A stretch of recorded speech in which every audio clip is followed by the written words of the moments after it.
এবার একটু আবহাওয়ার দিকে নজর রাখবো। শনিবারই বঙ্গোপসাগরে ঘূর্ণিঝড় রেমেল শনিবারই বঙ্গোপসাগরে তৈরি হচ্ছে। তবে কবে আছড়ে পড়ছে এবং গতিবেগ কত থাকছে জানবো সরাসরি। প্রতিনিধি বিশ্বজিৎ এই মুহূর্তে আমাদের সঙ্গে রয়েছেন।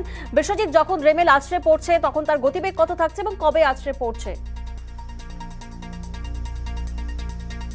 একদমই, আজ যে শনিবার এটি ঘূর্ণিঝড়ে পরিণত হবে আগামীকাল, অর্থাৎ আজ কিন্তু ডিপ্রেশনে ইতিমধ্যেই খবর পাওয়া যাচ্ছে। আবহাওয়া দপ্তর জানিয়েছে আজ সকালেই ডিপ্রেশন অর্থাৎ গভীর নিম্নচাপে পরিণত হয়েছে এবং অতি গভীর নিম্নচাপ হয়ে আগামীকাল ঘূর্ণিঝড়ে পরিণত হবে এবং এই ঘূর্ণিঝড় কিছুটা উত্তর পূর্ব দিকে সোজা, তারপর রিকার্ভ হয়ে একেবারে সরাসরি উত্তর দিকে এসে মূলত সুন্দরবন এলাকা এবং বাংলাদেশের বরিশাল এর মাঝামাঝি কোথাও ল্যান্ডফল হবে।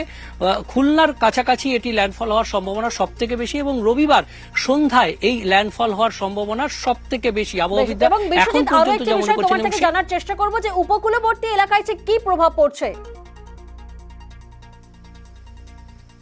দেখো, শনিবার থেকে আগামীকাল থেকে ভারী বৃষ্টি শুরু হবে এবং জলোচ্ছ্বাস শুরু হবে সন্ধ্যের দিক থেকে এবং তারপর রবিবার প্রবল বৃষ্টির সম্ভাবনা রয়েছে। শুধুমাত্র উপকূলের জেলাগুলি নয়, উপকূলের যে 3 জেলা রয়েছে সেই 3 জেলায় যেমন ভারী বৃষ্টি হবে, ভারী থেকে অতি ভারী বৃষ্টি 200 মিলিমিটার পর্যন্ত বৃষ্টি হতে পারে এবং 100 থেকে 120 কিলোমিটার দমকা ঝোড়ো হাওয়া। রবিবার সকাল থেকেই এই ঝোড়ো হাওয়ার দাপট থাকবে, তার সঙ্গে বৃষ্টি থাকবে, দফায় দফায় বৃষ্টি হবে এবং ভারী থেকে অতি ভারী বৃষ্টি হতে 3 জেলায় সব থেকে বেশি পূর্ব মেদিনীপুর, দক্ষিণ 24 পরগনা এবং উত্তর 24 পরগনা। তারপর তার সংলগ্ন যে জেলাগুলি সেখানে আমাদের সঙ্গে থাকো। আমাদের আরেক প্রতিনিধি বিশ্বজিৎ হালদার এই মুহূর্তে আমাদের সঙ্গে রয়েছেন। বিশ্বজিতের থেকে সরাসরি জানার চেষ্টা করবো। বিশ্বজিৎ, ল্যান্ডফলের গতিবেগটা 140 কিলোমিটার ঘন্টায়, সেক্ষেত্রে কি কি সতর্ক বার্তা নেওয়া হচ্ছে?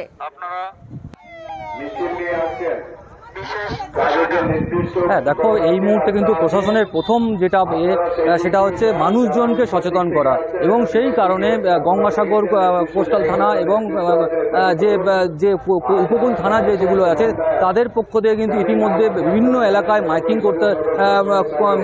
মাইকিং শুরু হয়ে গিয়েছে, যেটা আমরা সকাল থেকে দেখছি। গঙ্গাসাগর সমুদ্র সৈকত এবং বকখালি সমুদ্র সৈকতে কিন্তু একেবারে প্রশাসনের তরফ থেকে কিন্তু মাইকিং করা হচ্ছে। শুধু এই সমুদ্র সৈকত নয়, যে গ্রামগুলিতেও কিন্তু যেগুলো নদী উপকূলীয় এলাকাগুলি রয়েছে সেখানেও কিন্তু মাইকিং চালানো হচ্ছে।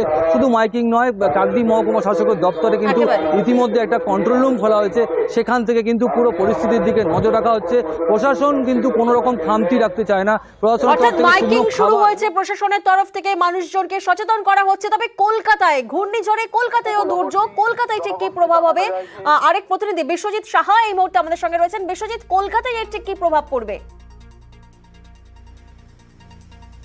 একদমই উপকূলের মতো কলকাতাতেও প্রভাব পড়বে। কলকাতায় সর্বোচ্চ 80 কিলোমিটার গতিবেগে দমকা ঝোড়ো হাওয়া বইতে পারে এবং তার সঙ্গে রবি ও সোমবার ভারী থেকে অতি ভারী বৃষ্টি, অর্থাৎ কলকাতাতেও প্রায় 200 মিলিমিটার বৃষ্টির সম্ভাবনা থাকছে। 2-1 এই বৃষ্টি প্রবল বৃষ্টি হতে পারে এবং জলমগ্ন হওয়ার আশঙ্কা থাকবে কলকাতাতে এবং একই সঙ্গে দমকা ঝোড়ো হাওয়ায় কার্যত লন্ডভন্ড হতে পারে। শুধু উপকূল নয়, কলকাতা শহরেও দুর্যোগের পরিস্থিতি হতে পারে রবি এবং সোমবার, এমনটাই জানাচ্ছে আবহাওয়া দপ্তর। কারণ রেমালের যে প্রভাব সেই প্রভাব কলকাতাতেও পড়বে, এমনই পূর্বাভাস আবহাওয়া দপ্তরের। একেবারে এবং পরিস্থিতি মোকাবিলায় সতর্ক প্রশাসন, রিলিফ ক্যাম্প, সতর্কতায় মাইকিং এবং কাকদ্বীপের এসডি অফিসে কন্ট্রোল রুম খোলা হয়েছে।